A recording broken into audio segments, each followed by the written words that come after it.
శ్రీ గురుభ్యో నమ. సంపూర్ణమైనటువంటి సంగీత శాస్త్ర పాండిత్యం, ఆ పాండిత్యంతో పాటు సుమధుర కంఠస్వరం కలిగి ఉన్నట్లయితే ఆ గాయకుడు పాడేటటువంటి పాట అందరికీ ఆనందాన్ని కలిగిస్తుంది అనటంలో సందేహం అక్కర్లేదు. అంతకంటే మించి ఆ ఆ పాటలో ఉన్నటువంటి భావం గనక పరమాత్మ సంబంధించినది అయితే, వేద పురుషుడికి సంబంధించినది అయితే గనక అది బ్రహ్మానందాన్నే ఇవ్వగలదు అనే విషయం ఇక్కడ మహర్షులంతా భావించారు. ఏ మహర్షులు అంటే, వాల్మీకి మహర్షి శ్రీమద్ రామాయణ రచన పూర్తి చేశాడు. అందులో 24,000 శ్లోకాలు ఉన్నాయట. ప్రతి శ్లోకం పాదబద్ధంగా ఉంటుందట, తంత్రి లయ సమన్వితంగా ఉంటుందట అని వాళ్ళు విన్నారు.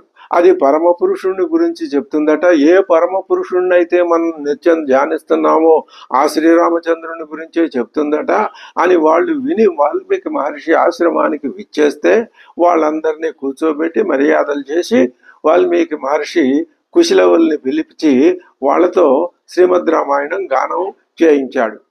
ఆ వాల్మీకి మహర్షి అంతకు పూర్వం కుశలవులు వారి యొక్క ప్రావీణ్యతని, వారి గొప్పతనాన్ని గమనించి వాళ్ళు క్షత్రియ బాలకులు అయినప్పటికీ ప్రస్తుతం మునివేషంలో ఉన్నారు కాబట్టి వాళ్ళ చేత అది రామాయణాన్ని అధ్యయనం చేయించి ఇప్పుడు ఆ మహర్షులు ఎదురుకుండా ఆయన ఆ గోష్ఠిలో ఆ గానం చేయించాడు.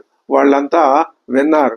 విని అహో గీతస్య మాధుర్యం శ్లోకానంతు విశేషత చిర నిర్వృత్తమప్యేతతు ప్రత్యక్షమివ దర్శితం. ఆ రామాయణ కథ ఎప్పుడో జరిగిందట. చిర నిర్వృత్తం ఎప్పుడో జరిగింది. అపి ఏతతు ఆ రామాయణ కథ ప్రత్యక్షమివ దర్శితం, ఎదురుకుండా కనిపించినట్లే, మాకు కళ్ళకు కనిపించినట్లే ఉన్నది అని, మా మనోనేత్రాలకి గోచరిస్తున్నది అని వాళ్ళు భావించి ఆనందంలో మునిగిపోయారు. ఆ బ్రహ్మర్షులు, బ్రహ్మనిష్ఠులు, మహర్షులు కూడా అందరూ ఏమంటున్నారు, వాళ్ళు ప్రశంసిస్తున్నారు ఆ కుశలవుల యొక్క గాత్ర మాధుర్యాన్ని.